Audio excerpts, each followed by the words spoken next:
जय परमेश्वर भाइयों, हिंदू मुसलमान अंग्रेज सभी देवता लोगों को जय परमेश्वर। तो भाइयों, सात नवदास महाराज लिखी किताब जगत हित कहानी भाइयों पेज नंबर 255 से पढ़ करके सुनाते। तो भाइयों, यह किताब सात नवदास महाराज ने तमाम संसार के बच्चे बचने के वास्ते बनाई है। तो भाइयों, यह जगत हित कहानी जिसको श्री अनूपदास प्रिंटिंग प्रेस छावनी हरणपुरा में छाप के प्रसिद्ध किया, तारीख 17 अप्रैल सन 1909 जब वैशाखवती 12 सम्मत 1965। तो भाइयों, इस किताब में सात अनूपदास महाराज ने बताया है जमन माता जीवता जीव है और जमन माता भाइयों राक्षसी विद्या के पाप से बीमार है और बिल्कुल दुबली हो गई है। तो भाइयों, राक्षसी विद्या का पाप पहले जमाने में राजा रावण ने चलाया था और अन्ना कंस राजा ने चलाया था और कंस राजा ने और कारून बादशाह ने भी चलाया था। तो उसी तरह से अब भी बलराजा के बाद से चल रहा है, जो हिंदुस्तान के सौदागर महाजनान बनिए बेईमान कुलंकी चला रहे।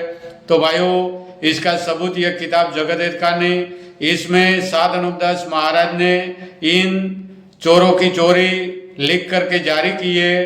तो हिंदू मुसलमान अंग्रेज साधु संत पंडित फकीर राजा महाराजा और सातों आठों विलायतों के राजा बादशाह व रैयत सबके आगे हाथ जोड़ करके अर्ज करते यह किताब जगत हित कहानी एक बार जरूर पढ़े और पढ़ करके इंसाफ करे। तो भाइयों, इंसाफ करने से खुद में खुद मालूम हो जाएगा। तो यह किताब परमेश्वर के लेके आप सभी संसार के लोगों को पढ़ करके सुना दे, संसार का भला होने के वास्ते। जय परमेश्वर। Page number 255। जब तो छूट जाएगा, नहीं तो तुम संसार के लोगों बनियों को शक्ति देके दरियापत करना कि तुम बनिए 84 लाख जून हम संसार के नाम से कल्पाते हो कि जहां राड लहू की कुंडिया है और हमको बुलाया है सो बुद्धि फेर के बुलाया है, सो सड़क के भरोसे बुलाते हैं। सो यह बात तुमने आंखों से तो नहीं देखी परंतु कानों से सड़क नरक की शोभा सुनते हो कि जैसे जीवड़ों को सजा देते सो उनके दुख की शोभा सभी हिंदू मुसलमान के लोगों तुम सुनते हो।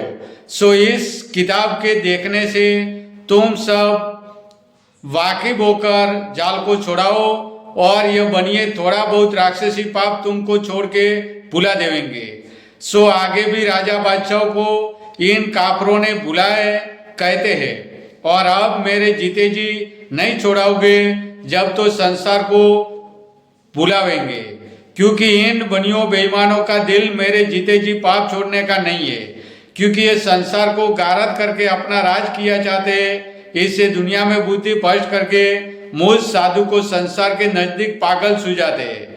सो इन बनियों की गरज यह है कि जो साधु के जीते जी राक्षसी पाप को संसार के लोगों ने हेत करके छोड़ा दिया जब तो छूट जाएगा, क्योंकि यह साधु हम बनियों से पाप को छोड़वा देगा, क्योंकि साधु को समामुख दुखी किया। इससे मालूम पड़ा है इससे संसार के लोगों की बुद्धि भ्रष्ट करते हैं और समझने नहीं देते।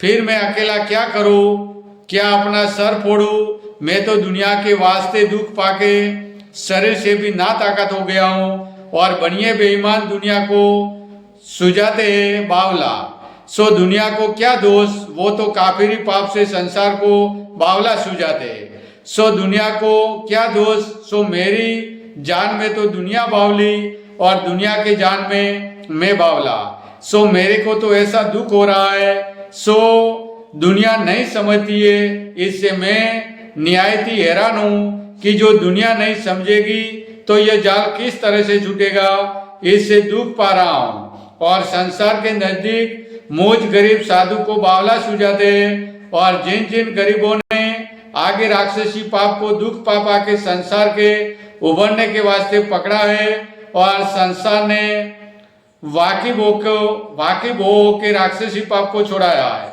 जिसका गुण संसार के लोग अब तक जानते हैं कि जिन्होंने राक्षसी पाप को प्रकट किया और फिर संसार ने छोड़ाया। और रावण अन्ना कंस और कंस कारून वगैरह कारून बादशाह ने राक्षसी पाप से थोड़ी बुद्धि भ्रष्ट की थी, जिससे संसार के लोग जल्दी समझ गए थे, परंतु इन बनियों ने अपने राक्षसी पाप से संसार के लोगों की और राजा बादशाहों की ऐसी बुद्धि भ्रष्ट कर दी है।